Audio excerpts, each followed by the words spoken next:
আসসালামু আলাইকুম রহমতুল্লাহ বরকাত। অনেকে আমাদের কাছে প্রশ্ন করে থাকেন, রোজা রাখা অবস্থায় ব্লাড টেস্ট করা যাবে কিনা বা রক্ত পরীক্ষা করা যাবে কিনা।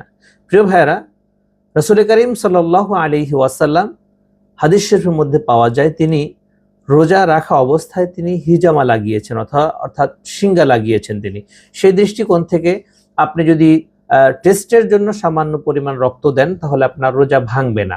তবে যদি আপনি কাউকে রক্ত দেন অথবা শরীরে পুশিন করেন রক্ত, অধিক পরিমাণে রক্ত দুর্বল হয়ে যাওয়ার সম্ভাবনা থাকে, সেক্ষেত্রে আপনার রোজা ভেঙে যাবে। রাসূল আকরাম সাল্লাল্লাহু আলাইহি ওয়াসাল্লাম সিঙ্গা লাগানোর ব্যাপারে সাহাবায়ে কেরামকে উৎসাহিত করেছেন এবং তিনি সিঙ্গাও লাগিয়েছেন। এটা হিজামা বলে থাকে। আমরা এই পদ্ধতি অবলম্বন করতে পারি। আর রক্ত দেয়া এবং নেয়ার ক্ষেত্রে আমরা রাত্রিকালীন সময়টা বেছে নিব, যাতে করে শেষ সময় আমরা রক্ত দিতে পারি এবং নিতে পারি।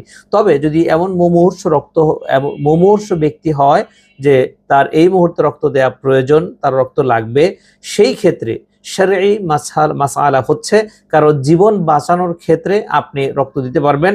তবে সারাদিন আপনাকে রোজা অবস্থায় থাকতে হবে। রোজার পরে আপনাকে একটি রোজা এর কাজা স্বরূপ রেখে দিতে হবে। আশা করছি ইনশাআল্লাহ আপনার রোজাকে আল্লাহ রাব্বুল আলামিন কবুল করে নেবেন। আল্লাহ পাক আমাদের সবাইকে আল্লাহ রাসূলের হাদিস অনুযায়ী, আমাদের কোরআন সুন্নাহ অনুযায়ী আমাদের রোজাগুলোকে রাখার তৌফিক দান করেন।